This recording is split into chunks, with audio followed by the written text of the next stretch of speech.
Trump says the Middle East is closer than ever to being free from the Iranian regime and its threats. This as CENTCOM announcing today an additional 3,500 U.S. troops have now arrived to the Mideast. Our Lucas Tomlinson is live from the White House with the latest developments. Hi, Lucas. Good afternoon, Aisha. And over 2,000 of those Marines are aboard the USS Tripoli Amphibious Ready Group, which CENTCOM says is now in the Arabian Sea. And while speaking in Miami, President Trump had a very specific number in mind about how many more targets there are to destroy inside Iran. We're just floating over the top looking for whatever we want, and we're hitting it. And we have another 3,554 targets left. And that'll be done pretty quickly. And then, at some point, we're going to have to determine what we do. Recall, the White House said this war will last 4 to 6 weeks. Today marks 1 month of this war kicking off inside Iran. Now, after another B-2 strike in Iran, those missions flown around the world from their base in Missouri, Secretary of State Rubio thinks no ground troops will be needed. We can achieve all of our objectives without ground troops, but we are always going to be prepared to give the president maximum optionality and maximum opportunity to adjust to contingencies should they emerge. Yeah, it was. Since 1979, these people have been terrorizing the world. They've got American blood on their hands, and here's what we accomplished in 20 days. Their missile program has been obliterated. But their we saw nuclear the missile program that went has been towards obliterated, Garcia. and they're running out of money. So here's what I tell President Trump. Keep it up for a few more weeks. Take Carg Island, where all of the resources they have to produce oil, control that island, let this regime die on a vine. Hopefully the people will rise up. What I'm looking for is defanging Iran so we can move to peace. The Iranian people one day will have ability to take their country back. But we have the best chance in 2,000 years when Iran is neutralized for Saudi and Israel to recognize each other and the Arab-Israeli conflict. That is my goal. That is President Trump's goal. 2026 could be the biggest year since 1945 if we neutralize Iran. Don't let them do it again. Well, let me tell you, it is crucial that the president, that the US is doing this, to take out the nuclear capability and the ballistic missile capability, because this is posing a threat. It is an existential threat to Israel. It is a threat to the region. It is a threat to Europe, to the whole world.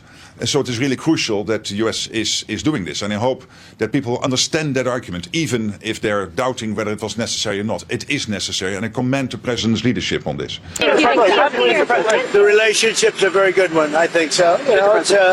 We want more or less similar things. You know what we want? We want victory, both of us, and that's what we've got. Well, I may have a plan or I may not, but how would I ever say that to a reporter? If I said that to a reporter, Marco would say, "Please, sir, let's bring you over to the helicopter immediately." Right? No, I can't tell you that. It's certainly a place that's people are talking about, but I can't say. Yeah. The war was militarily won. We have in our hemisphere a regime operated by an indicted narco trafficker that became a base of operation for virtually every competitor, adversary, and enemy in the world. It was, for Iran, their primary spot of operation in the Western Hemisphere was Venezuela. For Russia, their primary base of operation in the Western Hemisphere, along Cuba and Nicaragua, was Venezuela. In the case of China, China was receiving oil at a huge, about $20 a barrel discount, and they weren't even paying money for it. It was being used to pay down debt that they were owed. This is the oil of the people of Venezuela, and it was being given to the Chinese as barter at a $20 discount per barrel in some cases. And so you had basically three of our primary opponents in the world operating from our hemisphere from that spot. U.S. President Donald Trump hosted Latin American leaders in Florida on Saturday to announce the formation of a military coalition against drug cartels. The heart of our agreement is a commitment to using lethal military force to destroy the sinister cartels and terrorist networks once and for all. We'll get rid of them. At least a dozen.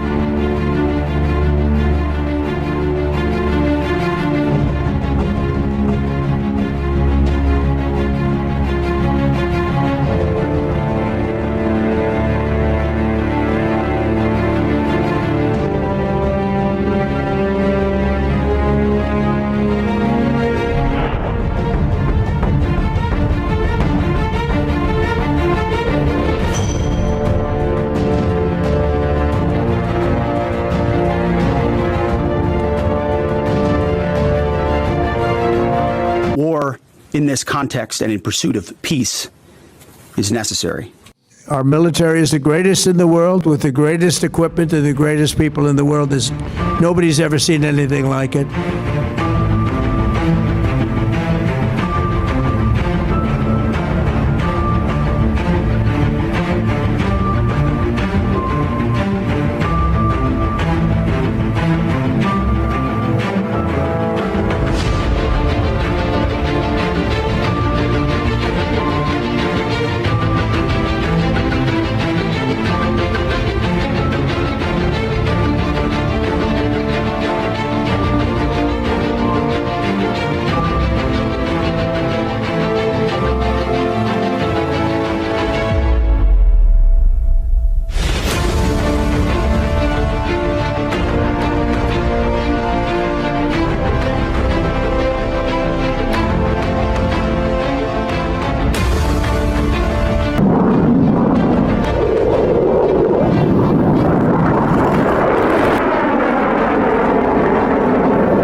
They're not the bully of the Middle East anymore.